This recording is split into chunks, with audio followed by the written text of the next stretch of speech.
Hello everyone and welcome back. Happy Journey Together release. Today I thought we would do something a bit topical and go with a hero's journey type of spread focusing on a new adventure coming your way, or a new adventure that you can choose to partake in, I suppose. And doing this reading, we are going to actually use Journey Together. So we have Lily and her Clefairy with the Fordite. We have Hops Zacian with a Star Ruby.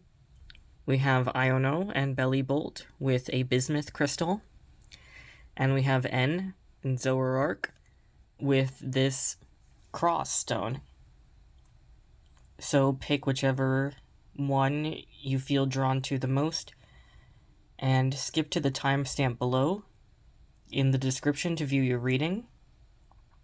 If you end up enjoying this video, leave a like, leave a comment. I don't know, you don't even have to comment on the video per se, you can just talk about whichever your favorite card is out of the whole thing. I don't care. But anyway, let's move on to the readings. So pile number 1, if you picked this Fordite, which is not really a stone, it's a bunch of layers of paint. And if you sand them down, you can see these rings, kind of like when you saw a tree. But anyway, if you picked that, along with Lily and Clefairy, this is going to be your reading.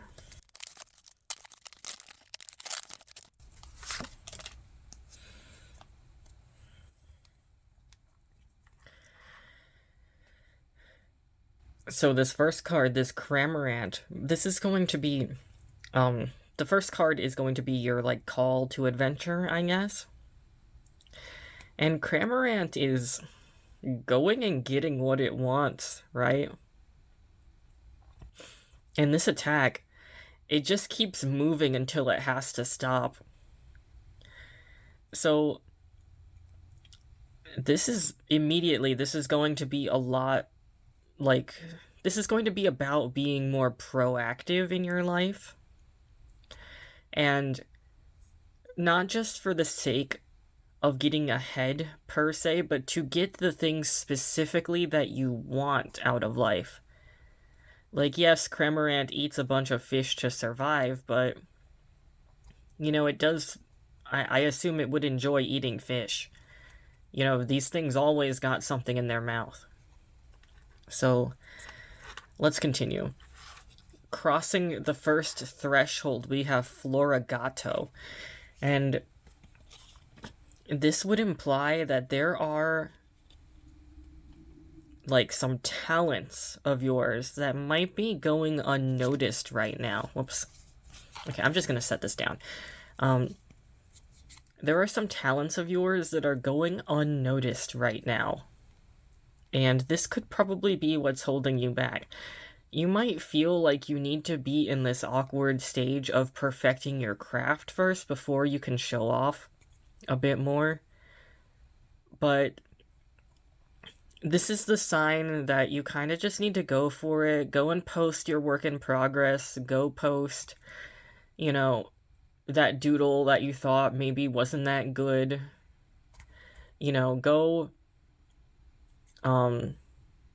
Go write that thing you've been meaning to do. Go try out that new hobby. I don't know. Whatever it is. This is talking about, yes, you still are in a bit of a stage where you do need to, learn more things, but you don't have to keep it from everyone. You know what I mean? You don't have to hide it. It's okay to suck at something. Now, for the road of trials, the challenges in your life, card number 3, we have Hops Rookity. And I think the biggest challenge is getting over the fact that this is going to be intimidating. You might not like all of these, eyes on your work, especially if you're being, an artsy person or something like that. This also might not be, art related, but it could also be, public speaking, things like that. You kind of have to get used to it. If you want to be seen, you have to be okay with being seen. That's just something that you're going to have to get used to. This would also imply part of the challenge is you might still see yourself in this basic stage form. Rookity is a 3-tier line. It evolves twice. And you might think to yourself that you are at the very baby level when you're at least at the middle level.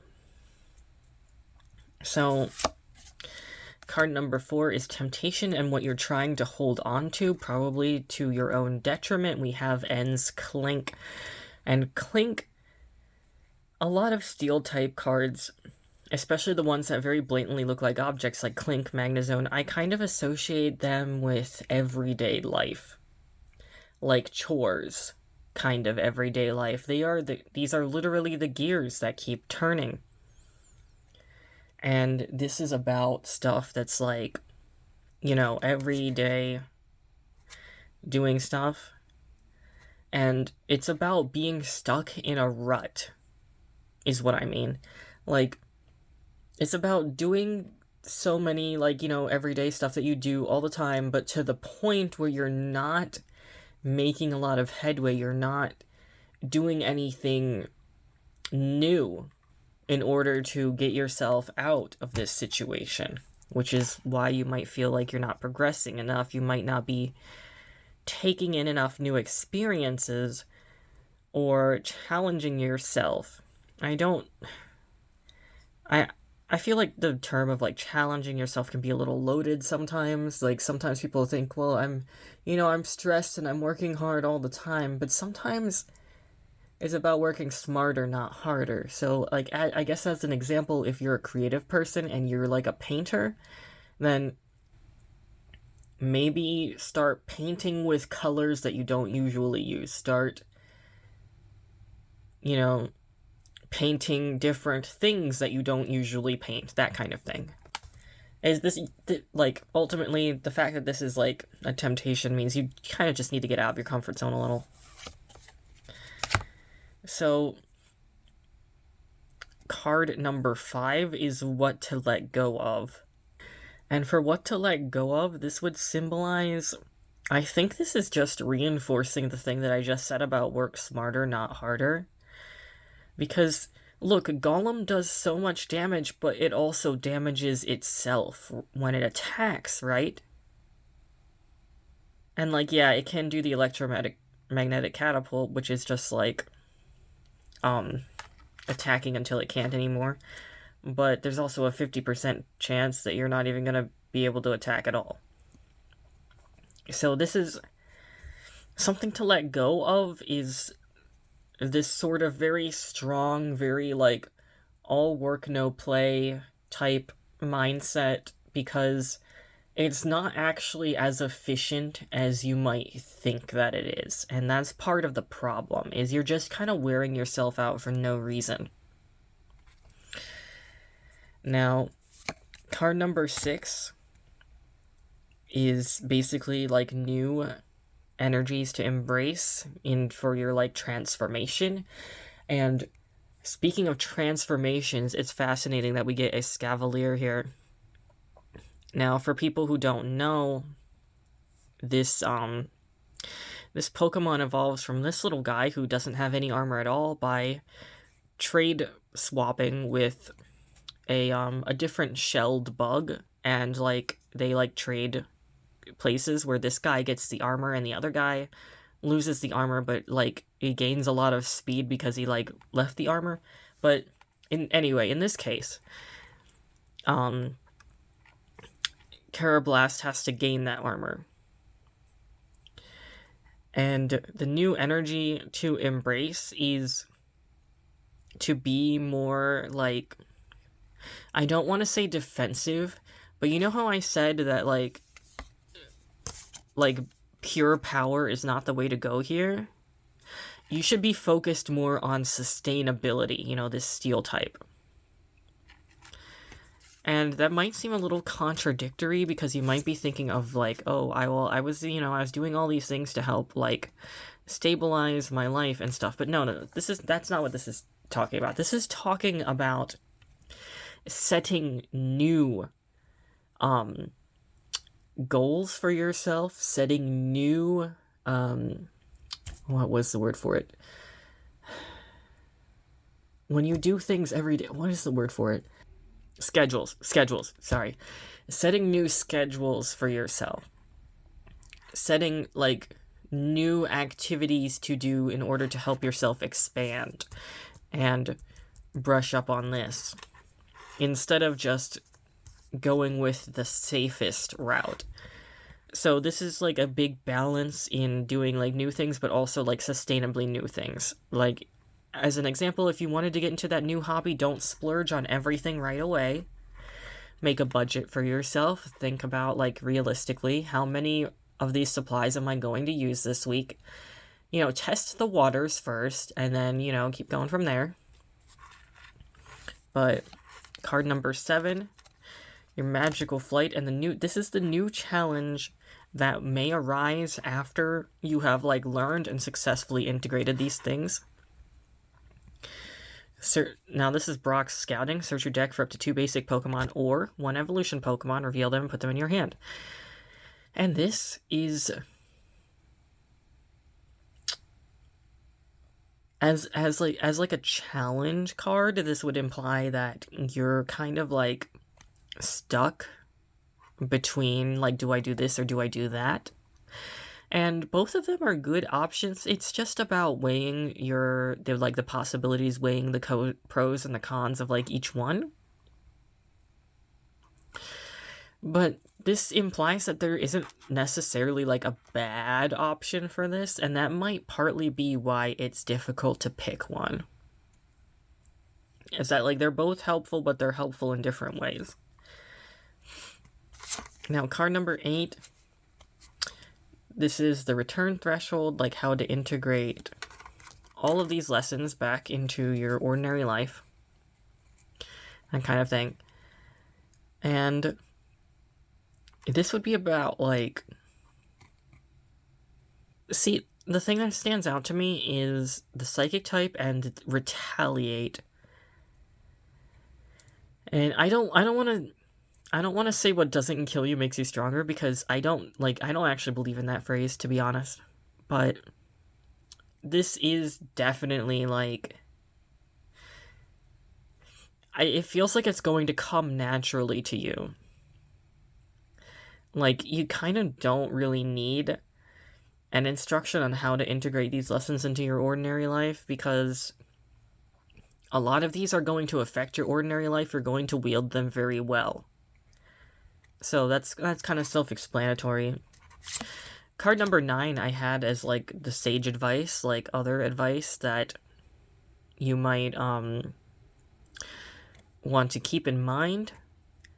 And this is such a cute little card, like this Lilligant sunny day. And that's just something to keep in mind, is just remembering that there will be sunny days. Like, that's kind of it. It's not going to be doom and gloom. It is going to be hard, but it's going to be okay. Now, for your final card is, like, your reward, your ultimate outcome. And we have this Magirna. And it's interesting here that we did have gears as a symbolism, and we also did have Escavalier, this metal type. And this is also a metal type, but look, auto heal. You can heal Pokemon as long as, attach an energy to it.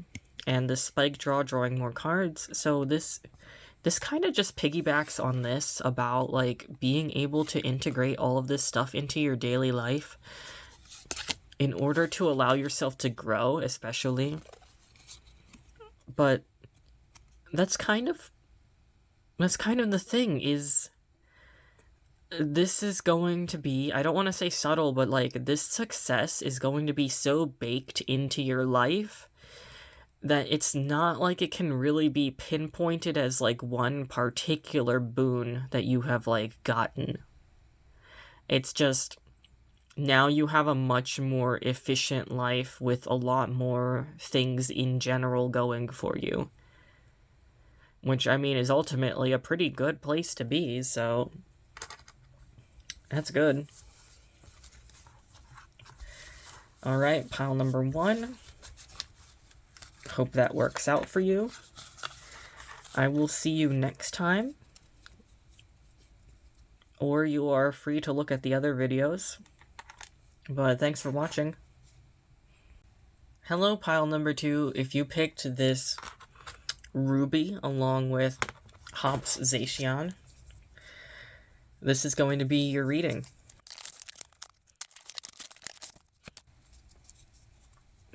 So for your first card, this is basically going to be the adventure, like what you're called to do, what, you know.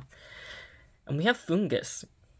You know, Fungus is a little interesting because, like, it usually kind of implies blending in. And I'm wondering if this is actually learning to take a step back from things for a bit. Let's continue to see how to interpret this, because that's such a starting card for an adventure, right? Learning to take a step back. Crossing the first threshold, decision to make, we have Clink, and Clink is... this card came up in an earlier reading at a different part, but, the steel type, and, you know, this, like, these gears, I usually interpret this as everyday activities like chores, mundane things, going to work, etc. And I think in this case, this is about taking a step back and just working on your mundane life. And, you know, if you're like one of those people where you think you're supposed to be doing something like huge and grand, you have a lot of expectations, even if you are supposed to do something super important later, you still have to build up a solid foundation so that it's easier for you to, like, springboard into action when it's ready. And this is reiterating that now is the time to lay low. Card number 3 is Trials, Challenges. What is coming for you in this journey? We have Lotad, and again, he's just laying around. Pile number 2, if you have issues with, like, relaxing, like, if you're a workaholic or something, like a go hard or go home kind of person, then, like, you need to chill. And that's really, sorry to be really blunt about it, you need to chill, that's... Oh my god.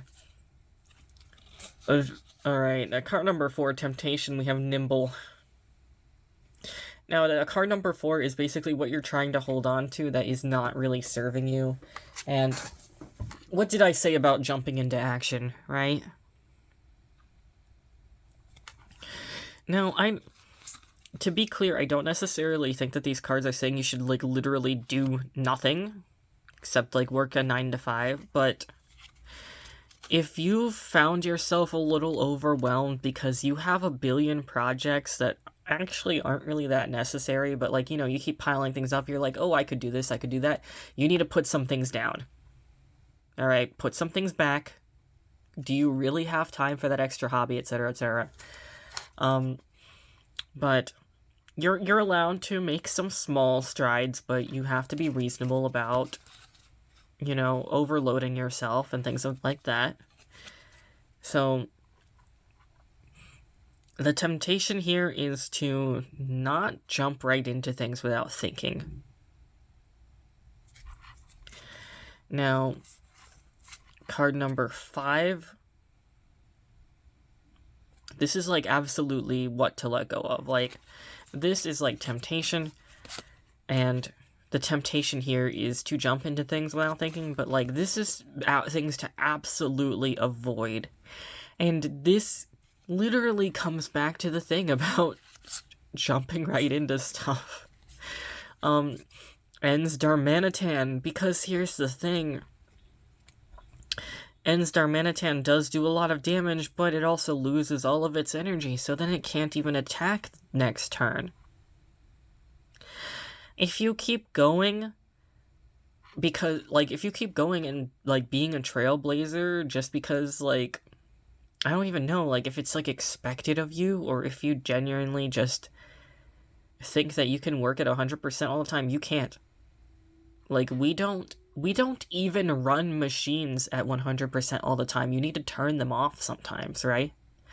And, like, humans are nowhere near, like, levels of machine productivity. So, like, you need to take downtime for yourself. You need to, like, you know... Ugh. Now, card number 6, Apotheosis, New Things to Embrace. We have Redeemable Ticket. Now, Redeemable Ticket is actually a really interesting card here. So, basically, you switch out your prize cards with some random cards at the top of your deck. And for people who don't play the TCG, basically, your prize cards are, like, once you start up the game, you take, like, 6 cards, or however many the format is, from the top of your deck, and you put them, like, over here. And whenever you knock out opponent's Pokemon, you take prize cards and add them to your hand. And depending on, like, what is prized, it can really help you, or it can be kind of useless. But the thing about prize cards is you can only take those prize cards if you knock out your opponent's Pokemon, or if you have some other card effect that allows you to take a prize card. So sometimes you can have important items or Pokemon locked in your prize cards just by sheer chance. And this allows people to, if they realize that some of their most important Pokemon are probably prized or something like that, they can just take this ticket and swap them out with other cards and just hope that they get a better roll. So this is to let you know that you do have options, you do have backup plans, you do have a way out, which is why it's important that you don't put all of your eggs in one basket. It's why you don't work so hard on something when you're not even sure if it's going to work out, and if it's going to just, like, leave you exhausted that you can't do anything later, because you do have options even if you don't realize them right now. So card number 7, Magical Flight. These are, like, new challenges that will arise after, like, learning lessons from these beginner cards. We have Combuskin. Now, this being a stage 1 Pokemon, you're going to be caught in this sort of, like, middle sense. Like, okay, I did all that stuff, now what? And that's okay. You know, it still has another stage to go, and, you know, sometimes you just will be in the middle. This also will, with this fire energy, and, like, how this Combuskin is, like, running, this also implies that once you take the time to sit back and, like, think about your options, etc., then that's when you will know when to spring into action. Once you've actually assessed, like, whether things are worth it or not. This is how you know to direct your action in a way that will be both beneficial for you and efficient in the long run. So, how to integrate these lessons, we have Bagon. And, you know, it does do a little bit of damage to itself, but it's such a tiny amount compared to, like, other cards. And, you know, that's doing a little bit of damage to yourself, like 10, literally 10 damage to yourself, is not really as, like, perilous as losing all of your energy and then being unable to do literally anything. So this does imply that, like, you're gonna have some bumps in the road. There is going to be some trial and error as you figure things out, figure out like what your other options are, etc. But that's okay, because you will be making some headway. And you will crush it eventually, right? Now, card number God, what is this, 9? Yeah, card number 9 is like, I call it like the sage's advice. Like, what other wisdom is there to keep in mind? We have Bombardier. This is a Pokemon that like puts rocks in its little pouch thing and just like drops them on people for funsies. So this is going to imply that you may have to be aware that random things can come up at any time that can really get in your way. But, what's interesting is, this thing drops rocks on people, but this Bagon is out here crushing rocks. So that could be an indication that, like, part of this, like, wisdom that you get is from stomping out all of the smaller challenges that, like, you come across. And that's going to be how you learn.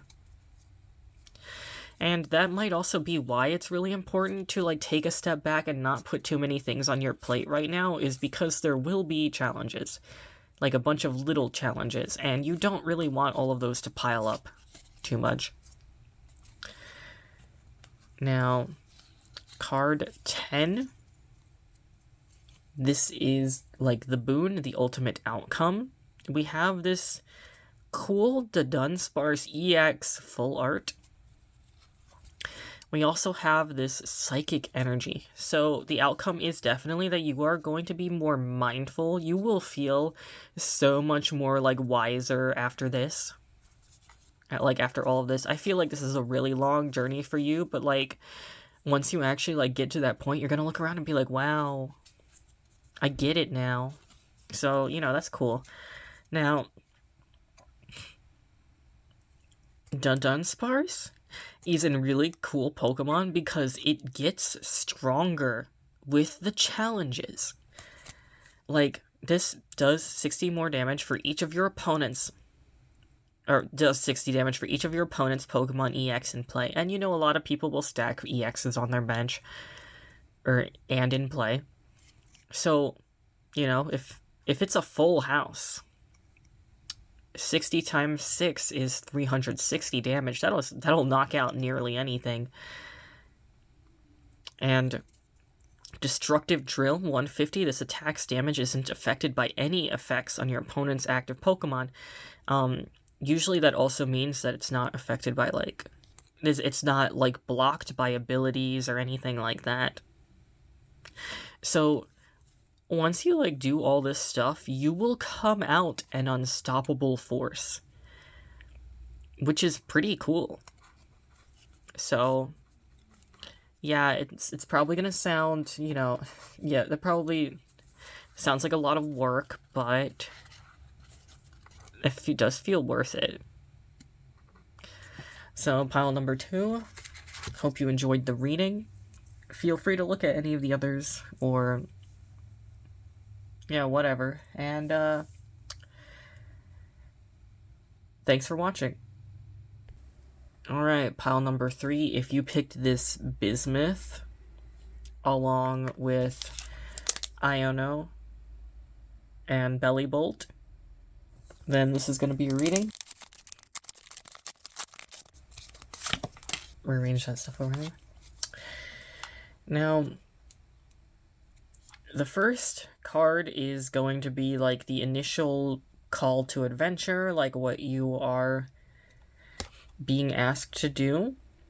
And so we have Larvitar, and this is going to be like the beginning to something that you probably weren't even expecting, is the sense that I get from this card. It's probably something that is just like not usually in your wheelhouse. But let's see. So, the second card is like crossing the threshold and like decisions to make. We have Remoraid. So in combination with this card, it's kind of interesting here.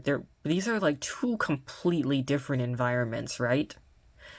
So this might imply that you are moving away from a more earth element kind of like energy, and you are moving more towards water. Now, earth is like cool, it's solid, it's associated with like stability in the material world, whereas water is usually associated with like free flowing nature and emotions.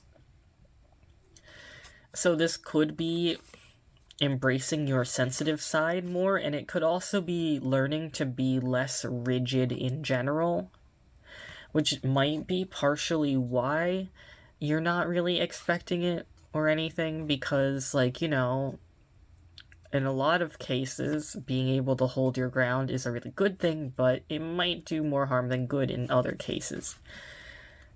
Let's continue for the road of trials. We have Carablast.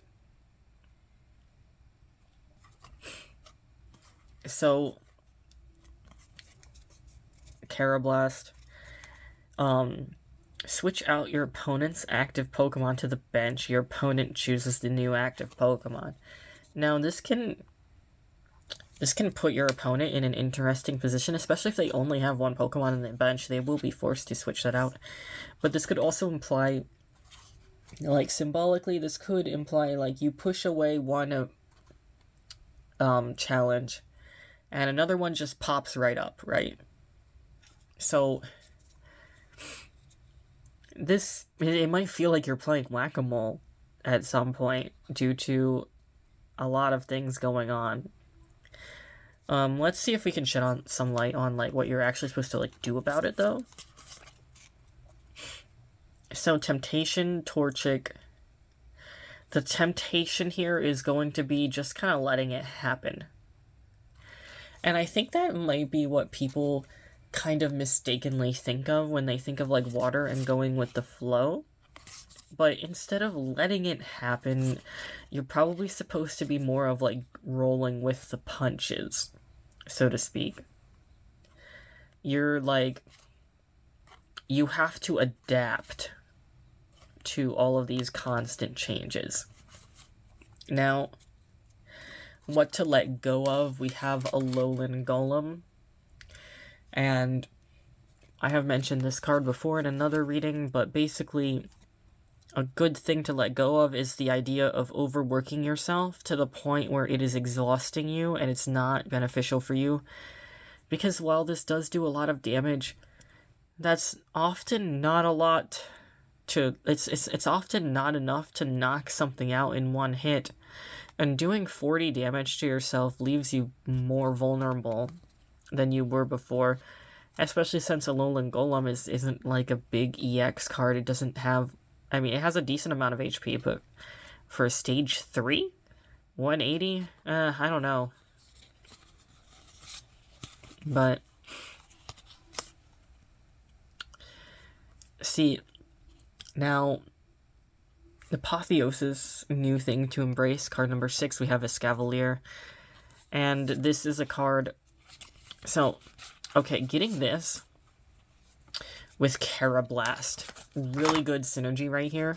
Carablast evolves into Escavalier by, when you trade Carablast with Shelmet, then they, like, switch places, so this Carablast gets the Shelmet's shell and evolves into Escavalier.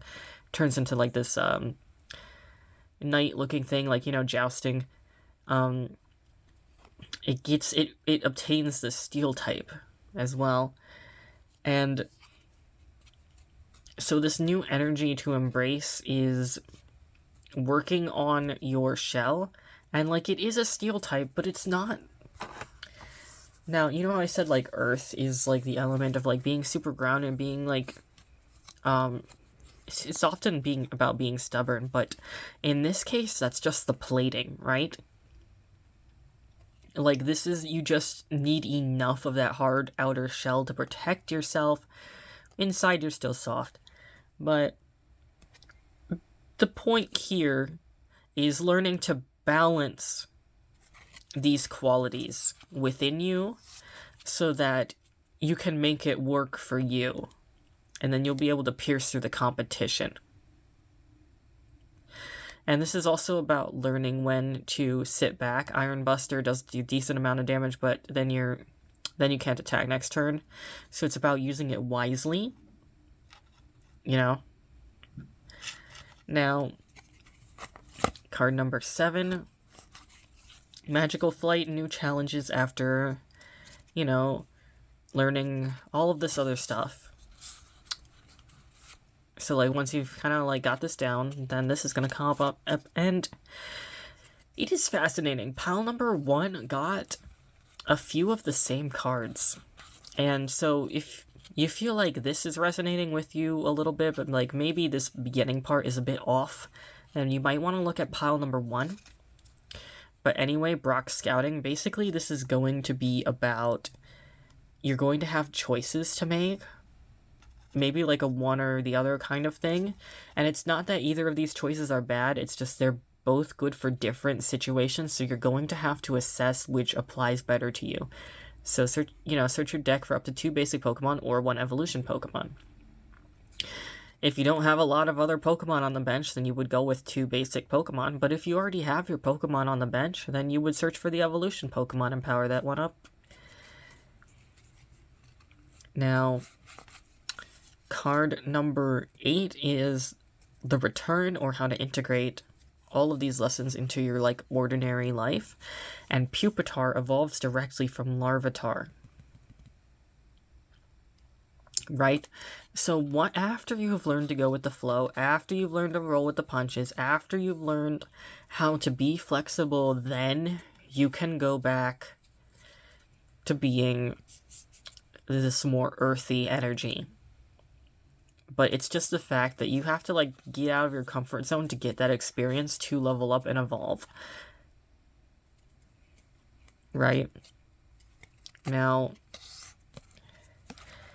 other advice in order to help with this, we have Tyranitar, which is literally evolved from Pupitar, getting this card right after.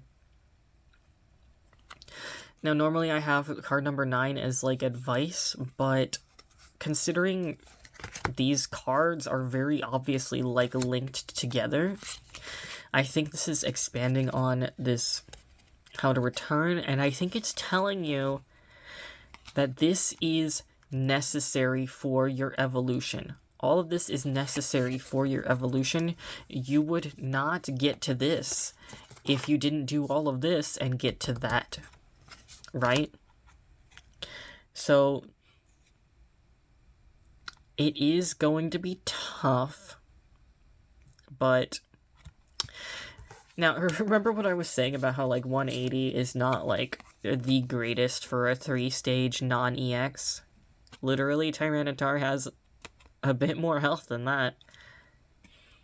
And also, look, this attack does almost just as much, but without any bad side effects to you. Discard the top 2 cards of your opponent's deck, you are going to be their problem now. And Daunting Gaze, what an ability. This Pokemon in the active spot makes the opponent not able to play any items from their hand. That is ridiculous. If you don't play the TCG, I'm just going to tell you now that it is a really good ability, because the majority of your turn is going to be spent using items, probably. Or supporter cards, but you can only use 1 supporter card anyway.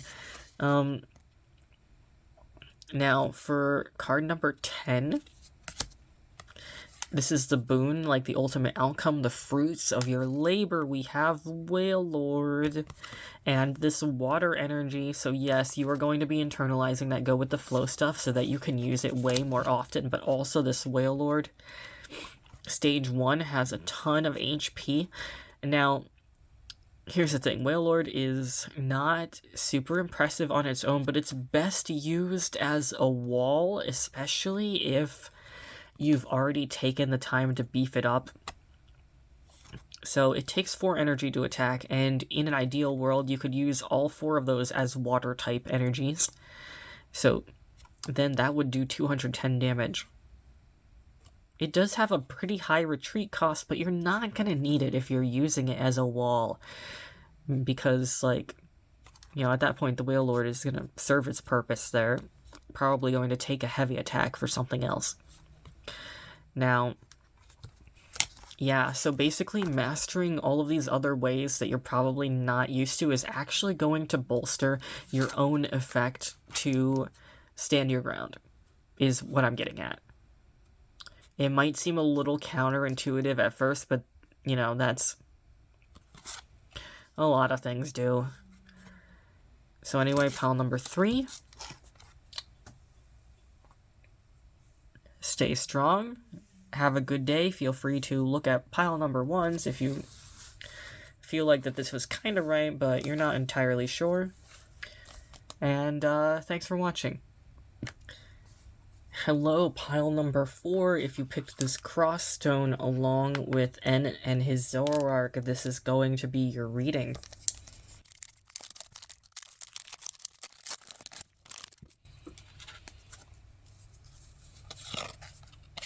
Sorry about that.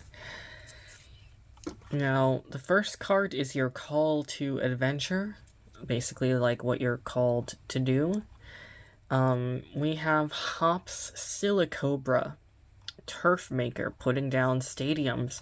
So this is going to be a card about laying those foundations for your future self. It might not be super impressive right away, but setting up is absolutely important to winning the game, right? Crossing the first threshold is the first major decision to make, and we have Fungus. You know, Fungus is about kind of like laying back. It's got like this camouflage. It looks kind of like a Pokeball. It's also often with a bunch of other mushrooms. And your opponent's active Pokemon is now asleep. This is like, this is a setup card. This is a card about like leaning back a bit. Taking your time is something that comes to mind. So, yeah, this is going to be basically just be okay with preparing, with setting those foundations, because like I said, it might not be super glamorous, you might not see any immediate effects, but it is important. Card number 3, we have like the challenges, like your Road of Trials. We have En's Darumaka. Now, this is an interesting card to get with these other ones because it takes 2 for such a pathetic little attack. It takes 3 for something even decently manageable, but like I said, you might not be seeing those gains right away. But that's okay. It's still in this basic form. It still has room to evolve. But just keep in mind that you are setting up for later. You know, this is going to pay off eventually. Sometimes it really is just about the waiting game. Now, card number 4, Temptations. We have this Noibat, which is by Tomokazu Komiya, one of my favorite artists. Rapid draw a card. So the temptation here is going to be jumping right in and going too fast. Which, like I said, these cards are saying to slow down. And, you know, the problem with drawing all your cards too soon is you can deck out, which is, in Pokemon, basically, if you can't draw any more cards, if you run out of cards, then you just lose. So that could be a temptation here, is to just use up all of your resources right away, and that's not really something that you really want to be doing right now. Card number 5 is things to like let go of, sacrifices to make, whatever. And literally, speed dive. Let go of the idea that it all has to happen right now. Let go of the idea that it's go hard or go home. Let go of the idea that everything has to be done right now. Because there's preparation to do. Now, card number 6 is new energies to, like, embrace, new things to, it's like, this card was labeled apotheosis in the reading, but in this case, I'm not sure if it's that glamorous. So, search your deck for up to 2 basic Hops Pokemon, put them on your bench, and then shuffle your deck. Now, like I said, it's all about setting up. Also interesting that we get Hops Bag, and the first card that we get is Hops Silicobra.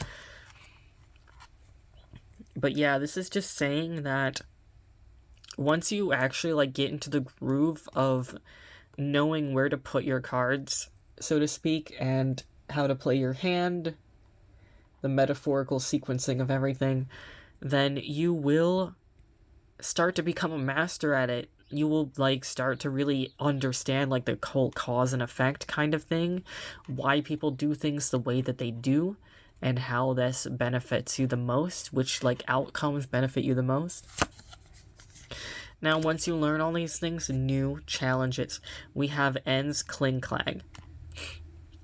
Now, normally, I associate, like, Kling and Clang with, like, just kind of everyday stuff.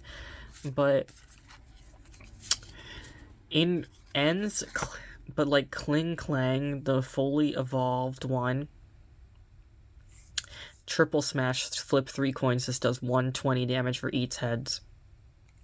That's kind of nuts for a non-EX Pokemon, even if it is kind of up to chance. Like, you have a chance of getting 360 damage, which will knock out almost anything. So the new challenge is, like, putting your skills to the test, I think.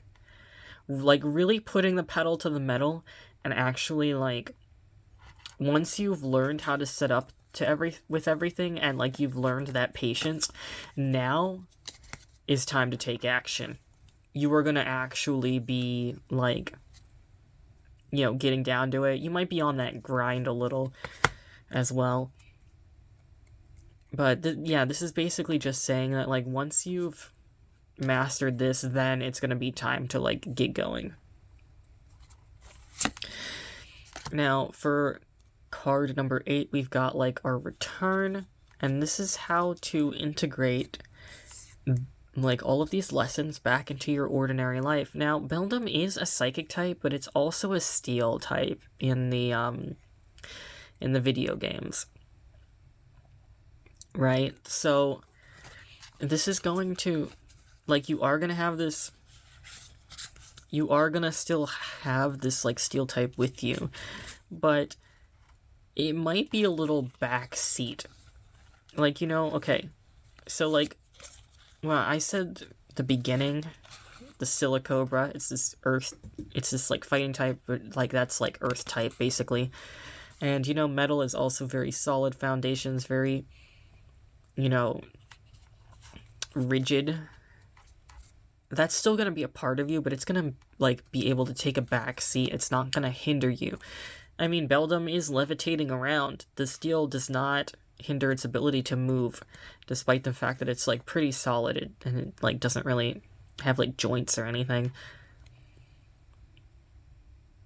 So, the other thing is, like, you have to learn how to be mindful of it. I know when people say, like, mindfulness, it's like, okay, well, what does that mean? But I think just, like, in terms of really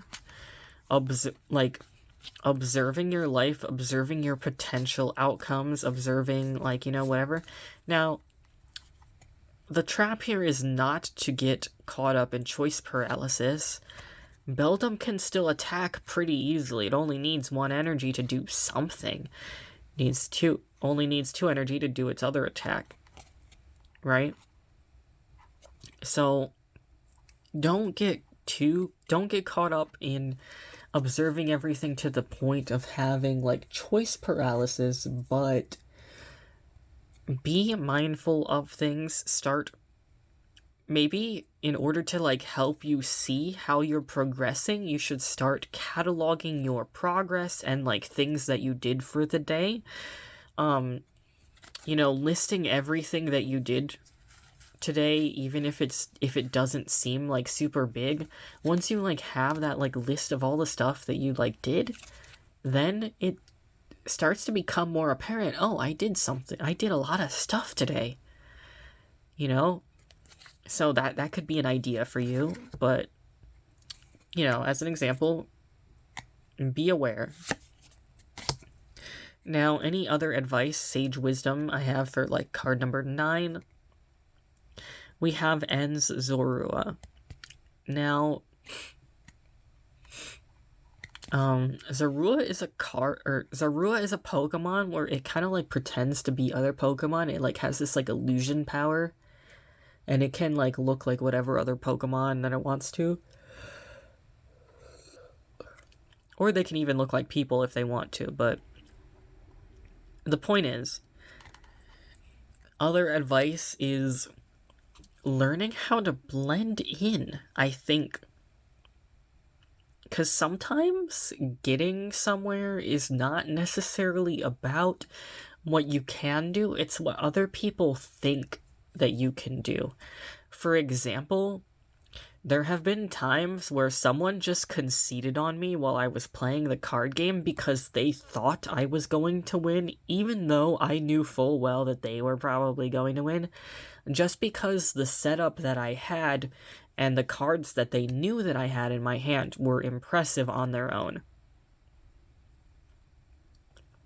So that kind of thing might apply to your life. Sometimes it's about knowing how to talk the talk instead of walking the walk. Now, that might seem a little counterintuitive, but like I said, sometimes first impressions are everything. Sometimes your general appearance is everything. Now, card number 10, Ultimate Outcome. We have Noivern, and we have this grass energy. Grass being very good for growth, especially if you were looking for more physical opportunities, like with regards to things like finances and stuff like that. Very good. Noivern, though. Remember what I said about looking big? Frightening how your opponent's active Pokemon is now confused. And if you have the same number of cards in your hand as your opponent, ignore energy costs for Frightening Howl, and you can just use it. Okay? So, wow. This is a really flexible card. So, by laying down those foundations and like learning how to embrace the rigidity and not like jumping to conclusions, not jumping into like random stuff that you don't need, you will end up in a really flexible and advantageous position. And the truth might be that you look way more impressive than you actually are, but they don't need to know that. Right? They don't need to know that for you to get what you want. Okay? So, pile number 4. I hope that was informative or helpful or whatever. Entertaining at the very least. And thanks for watching. Feel free to check out any of my other videos, and I'll see you guys later.